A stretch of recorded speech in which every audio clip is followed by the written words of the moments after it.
books are an incredibly safe space for someone to learn about the world. Maybe they see a reflection of themselves, maybe they see a reflection of somebody that they go to school with and they can be kinder to because they're feeling empathetic. Like, books are a safe place for readers to explore things that are outside of their own little circle. And I think that can be really liberating and also kind of exciting. You know, we've been here for 12 years, and there have been a few occasions when people came in and were offended or uncomfortable with books on the high school reading list that their kids purchased and they didn't think were appropriate. As a bookstore, I feel very strongly it's not our business to censor or ban books. They're like crazy people, like trying to ban books and like banning books for having characters of color. It doesn't make any sense except that they are afraid. And they are afraid because they recognize that it is unjust. The advantages they have enjoyed are unjust, and they're kind of assholes. It's interesting, every time a book has been banned, the demand for that book goes up. For the most part, these are books that we've already carried, Mouse or, but banning them goes up. We do need to make a profit to stay here, but we are serving a bright and diverse community. And I think the community respects the fact that we have a diverse, curated selection of books. Not everybody's going to be happy with everything, and we just know that to be the case. That's always going to be the case. And that's okay. I mean, I think that's an important part of being a place where people can exchange ideas and see, again, ideas and perspectives that are different than their own.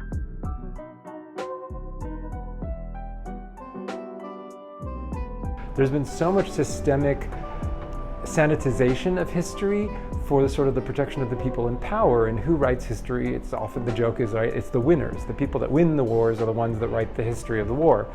So when you're looking at the stories of people that don't get generally included, it's really empowering and liberating to realize that we all have a legacy. When you really think about it, the history that we get taught is this really narrow slice of like straight, rich, white, cisgender, hetero men from Europe generally. And like, that's a very narrow slice of history. And if we can open it up, I think it makes everyone feel like they have a place at the table. And then they have a future that can be anything.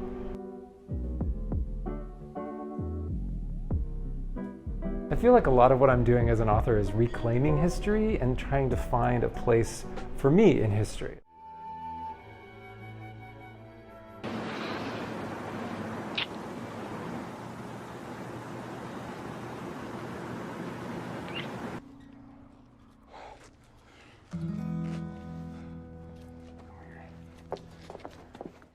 I grew up at a time where there were no queer people on TV or in books. Like, there was just very little for teens.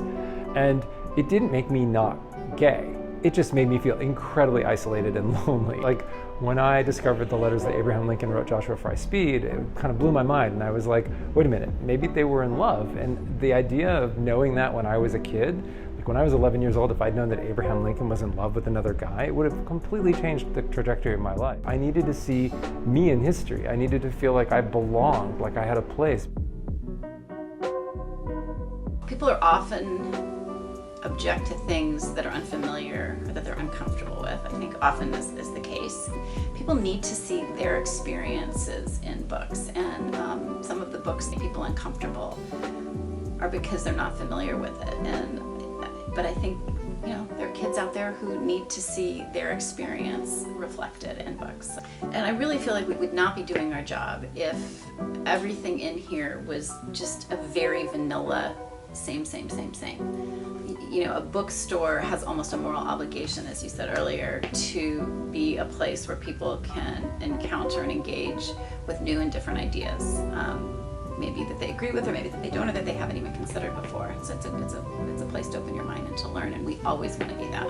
As a parent myself, I want my kid to read about this stuff in books because I want her to have that sort of I don't know, the inoculation, right? Almost like a vaccination against being incredibly stupid. And I think that we see it in the wrong way. As adults, it's like we want to protect our kids. Yeah, I want to protect my kid too, but I want to protect her from being stupid and from not understanding the world. All these laws that are happening in Texas about like restricting women's rights to abortion, like that is about controlling women's bodies, and that is like pure and simple misogyny, because if they can control a woman's ability to decide whether she's going to have a baby or not, they basically can control that woman's life.